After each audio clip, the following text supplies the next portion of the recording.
Hi folks, and welcome to this recording. In this recording, we are going to continue with our discussion of chapter 3, where we're looking at the various theories, tools, and models that firms can use for strategic selection. Please note that you will have to know these models, theories, and tools, and also you'd have to apply them to a given scenario in the F2 assessment. So what have we done thus far? Thus far, we have started off with chapter 3, and we've looked at the external environment.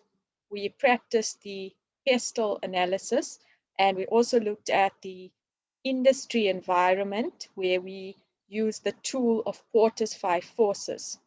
Today, we're going to look at the market environment in a little more depth, what competitor profiling is, the industrial organization model, and the BCG matrix. So the BCG matrix will be very important for you to be able to explain, discuss, and apply to a given scenario for your F2 assessment. Okay, so like we discussed in the last recording and in the last live Zoom session, every organization forms part of a particular market, or what we call the task environment. So in the market environment, you have suppliers. You may have distributors or intermediaries. For example, in the car manufacturing industry, a distributor is like your showrooms where you can go and buy cars. So Toyota manufactures cars, and then the distributor or the intermediaries, for example, the car dealership where you go and buy your car at. Then obviously, the task environment also consists of customers. And finally, we talk about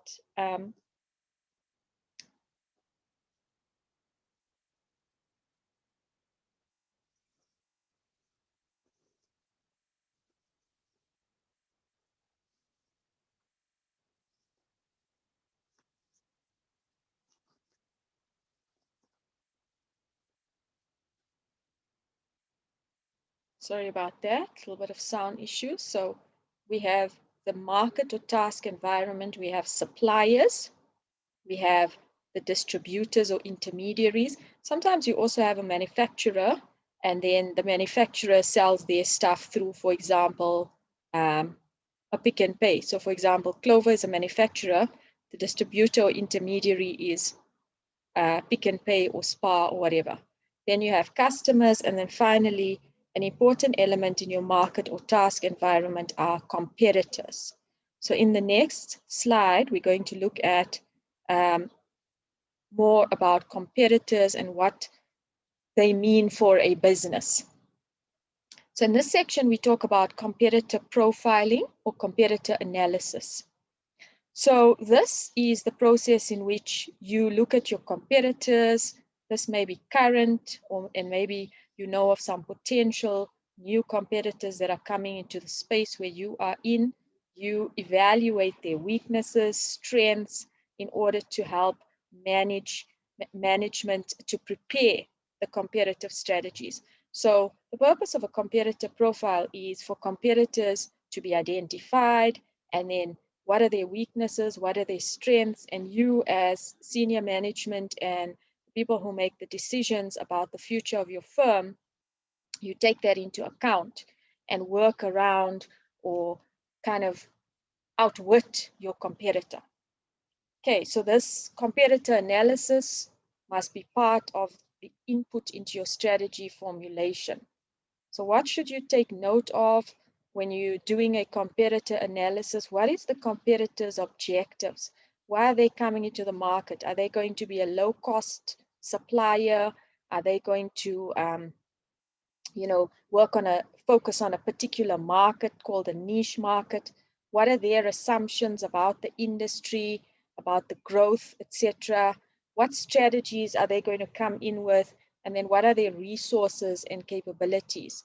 So when it comes to resources and capabilities, we'll learn more about how to do this when we study internal analysis and the resource-based view.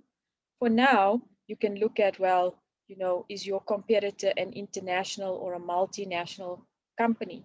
In that case, they would have significant resources. What capabilities do they have? What can they do that you cannot do?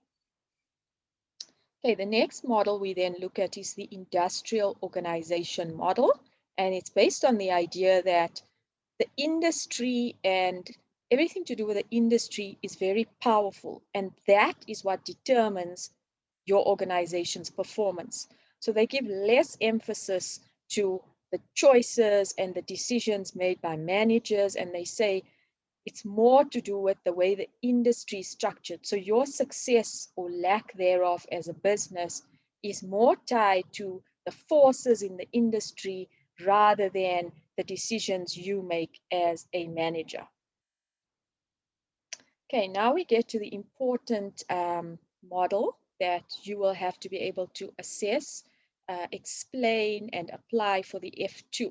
So during our live session, we will also practice this. We will have a scenario, and I'll ask you to conduct a BCG or apply the BCG matrix to a certain scenario. So the BCG matrix, Boston Consulting Group, which is an international, highly renowned management consulting organization, founded this tool. And the purpose of this tool is to basically help a firm to decide. So if a firm has various departments or various products, it helps them to classify these into stars. So that means they have high, they potentially have high market growth, and they have high market share.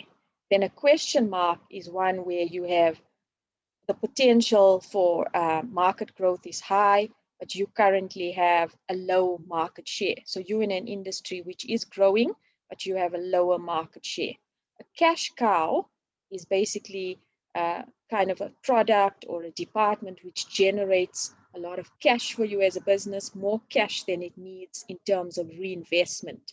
So you could take the money from the cash cow and you could put it into a question mark to have that question mark get more market share. Then we have dogs. So this is a dying department or a dying business unit or a dying product in a dying market.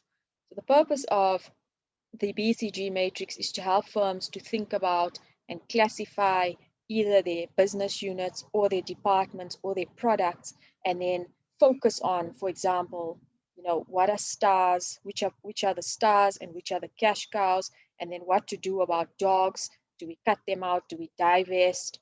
What to do about question marks? Do we take money from stars and money generated by stars and cows and push them into question marks? Okay, and then there are some useful videos that you can watch, and we will practice applying the BCG matrix during the live Zoom session.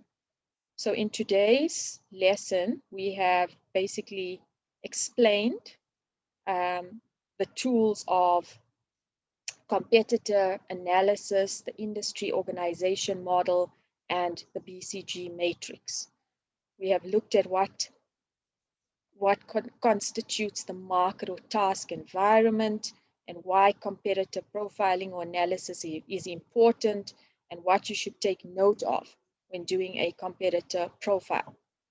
We then briefly explained the IO model. So this model also has quite a few links to economics, where in economics we talked about monopolies, oligopolies, and perfectly competitive market structures. So this model talks to the structure of the organization in that regard. Okay, and then very important, please make sure you read up on the BCG matrix, because we will practice this in our next live session. Thanks, folks. Chat to you soon.